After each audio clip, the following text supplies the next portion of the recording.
3D unique অটোমেশনের industrial automation and motor controlling PLC VFD HMI online ক্লাসে আপনাদের সবাইকে স্বাগতম। আজকের ক্লাসে আমরা সিরিজ সার্কিট এবং প্যারালাল সার্কিট সম্পর্কে জানব। তো চলুন আমরা আমাদের ক্লাসে চলে যাই। প্রথমে আমরা আসি সিরিজ সার্কিট। এখন আমরা আসি সিরিজ সার্কিট বলতে কি বোঝাই। যে সার্কিটে কারেন্ট প্রবাহের পথ একটি থাকে বা কারেন্ট চলাচলের পথ একটি থাকে তাকে আমরা বলে থাকি সিরিজ সার্কিট।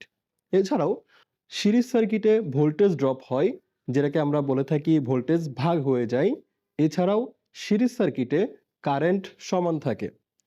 এছাড়াও আরও একটি বৈশিষ্ট্য যদি আমরা দেখি, সিরিজ সার্কিটে কোনো একটি লোড যদি নষ্ট হয়ে যায় বা কোনো একটা লোডকে যদি আমরা রিমুভ করে ফেলি, তাহলে বাকি সবগুলো লোডই বন্ধ হয়ে যাবে। আমরা এখানে ডান পাশে একটি সিরিজ সার্কিটের চিত্র দেখতেছি, যে এখানে একটি ব্যাটারির সোর্স দেওয়া আছে, দুটি লোড দেওয়া আছে।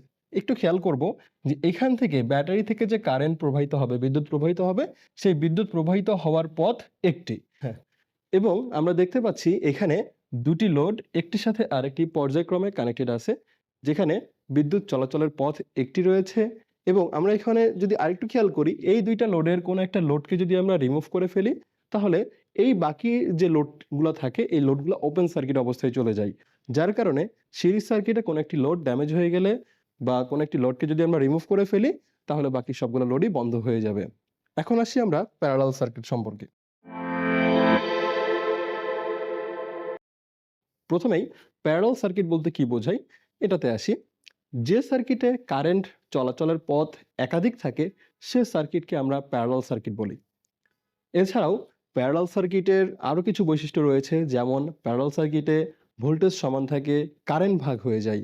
এছাড়াও প্যারালাল সার্কিটে যদি কোনো একটি লোড ড্যামেজ হয়ে যায় বা কোনো একটা লোডকে যদি আমরা খুলে ফেলি, তাহলে বাকি বা অন্যান্য লোডের উপর কোনো ইফেক্ট পড়ে না। এখানে আমরা দেখতে পাচ্ছি দুটি লোড প্যারালাল বা সমান্তরালি কানেক্টেড আছে। এখানে আমরা যদি একটু খেয়াল করি, এই পয়েন্ট এবং এই পয়েন্টের ভোল্টেজ রেঞ্জ যদি 220 হয়ে থাকে, তাহলে এই পয়েন্ট অ্যান্ড এই পয়েন্টের ভোল্টেজ রেঞ্জও 220 হয়ে থাকবে। এখন এই অবস্থায় কোনো একটা লোডকে যদি আমরা রিমুভ করে ফেলি, তাহলে অন্য লোডের ওপরে কোনো ইফেক্ট পড়ার কোনো সম্ভাবনা নাই, কারণ ভোল্টেজ এবং কারেন্ট দুটোই পাচ্ছে অপর লোডটি। এখন আমরা সরাসরি একটি ডায়াগ্রামে চলে যাব। এখানে আমরা 5টি বাতি দিয়ে একটি সিরিজ সার্কিট তৈরি করব।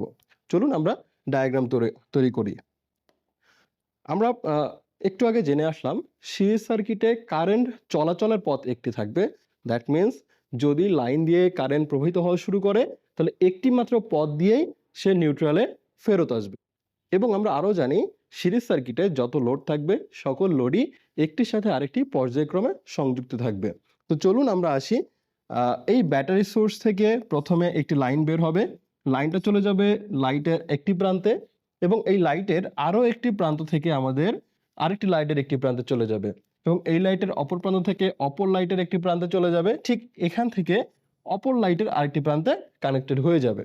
ঠিক এই লাইটের অপর প্রান্ত থেকে আমরা এই লাইটের একটি প্রান্তে কানেক্টেড করব, এবং এই লাইটের অপর প্রান্ত থেকে আমরা ডিরেক্টলি ব্যাটারির আরেকটি প্রান্তে কানেক্ট করে দিব। এখন আমরা একটু খেয়াল করে দেখি, এই যে ব্যাটারি থেকে যে কারেন্ট প্রবাহিত হবে, এই কারেন্ট প্রবাহিত হওয়ার পথ কিন্তু এখানে একটি রয়েছে। তাহলে আমরা বলতেই পারি এই সার্কিটটি একটি এখন সিরিজ সার্কিট। এখন আমরা একটি প্যারালাল সার্কিট তৈরি করব। এখানে আমরা 5টি বাতি দেখতে পাচ্ছি এবং একটি ব্যাটারি বা একটি সোর্স দেখতে পাচ্ছি।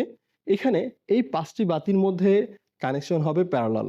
আমরা একটু আগে জেনে আসলাম প্যারালাল সার্কিট হওয়ার শর্ত, বিদ্যুৎ চলাচলের পথ থাকবে একাধিক, ভোল্টেজ সমান থাকবে, কারেন্ট ভাগ হয়ে যাবে। তো আমরা আগে সার্কিটটি তৈরি করি। প্রথমে প্যারালাল সার্কিট তৈরি করব। এই পজিটিভ প্রান্ত থেকে একটি লাইন আমরা বের করে এই লাইটের একটি প্রান্তে কানেক্ট করব, এবং এই লাইটের অপর প্রান্ত আমরা নেগেটিভ প্রান্তে কানেক্ট করে দিব। ঠিক এই পজিটিভ প্রান্ত থেকে আমরা আরেকটি লাইন বের করে এই লাইটের একটি প্রান্তে কানেক্ট করে দিব, এবং এই লাইটের অপর প্রান্ত আমরা এই নিউট্রালের সাথে কানেক্ট করে দিব। ঠিক এই পজিটিভ প্রান্তের একটি লাইন আমরা কানেক্ট করে দিব এই লাইটের একটি প্রান্তে, এবং এই লাইটের অপর প্রান্ত আমরা নেগেটিভের সাথে কানেক্ট করে দিব। ঠিক পজিটিভ লাইনটা আগের মতোই লাইটের একটি প্রান্তে কানেক্ট করব, লাইটের অপর প্রান্ত নেগেটিভে চলে যাবে। ঠিক পজিটিভটা আগের মতোই এভাবে আমরা কানেক্ট করে দিব। এই সোর্স থেকে যে কারেন্ট প্রবাহিত হচ্ছে এই কারেন্ট এই জায়গাতে এসে বিভিন্ন ওয়েতে বিভিন্ন রাস্তায় ভাগ হয়ে যাচ্ছে। তাহলে সহজ পরিভাষায় বলা যায় যে এই সার্কিটে কারেন্ট চলাচলের পথ একাধিক হয়ে গেছে। তো দ্যাট মিনস এই সার্কিটটিকে আমরা বলতে পারি প্যারালাল সার্কিট। এছাড়াও আমরা যদি দেখি এই টোটাল লাইনটি হচ্ছে পজিটিভের লাইন, পজিটিভ সোর্সের লাইন, আর এই টোটাল লাইনটি নেগেটিভ সোর্সের লাইন। এখন এই প্রান্ত আর এই প্রান্তের ভোল্টেজ আমি যদি আরেকটু পেছনে আসি, এই প্রান্ত আর এই প্রান্তের ভোল্টেজ যদি 220 হয়ে থাকে তাহলে এই প্রান্ত আর এই প্রান্তের ভোল্টেজও 220 ভোল্ট হবে। ঠিক একইভাবে এই প্রান্ত এবং এই প্রান্তের ভোল্টেজও 220 ভোল্ট হয়ে যাবে। আমরা দেখতে পাচ্ছি এখানে প্রত্যেকটি লোড আমাদের সোর্স ভোল্টেজের সমপরিমাণ ভোল্টেজ পাচ্ছে। তাহলে আমরা এটাও জেনে আসছি যে প্যারালাল সার্কিটে ভোল্টেজ সমান থাকে। তাহলে আমরা প্যারালাল সার্কিট হওয়ার যে শর্তগুলা সেই শর্ত মোতাবেক এখানে একটি সার্কিট তৈরি করে ফেলেছি। আমরা আরেকটু খেয়াল করি, যদি আমরা এই লোডটিকে খুলে ফেলি বা এই লোডটি যদি ড্যামেজ হয়ে যায়, বাকি কোনো লোডের ওপর কোনো ইফেক্ট পড়বে না, কারণ আমরা আমাদের অন্যান্য লোডগুলা প্রপার ভোল্টেজ অ্যান্ড কারেন্ট পাচ্ছে, যার কারণে অন্যান্য লোড বন্ধ হওয়ার কোনো সম্ভাবনা থাকে না। আমাদের বাসা বাড়িতে যে হাউস ওয়ারিং করা হয়ে থাকে সেই হাউস ওয়ারিংয়েও এই প্যারালাল সার্কিট কানেকশন করা হয়ে থাকে। তো ধন্যবাদ আপনাদের সবাইকে পুরো ক্লাসটি করার জন্য। আসসালামু আলাইকুম।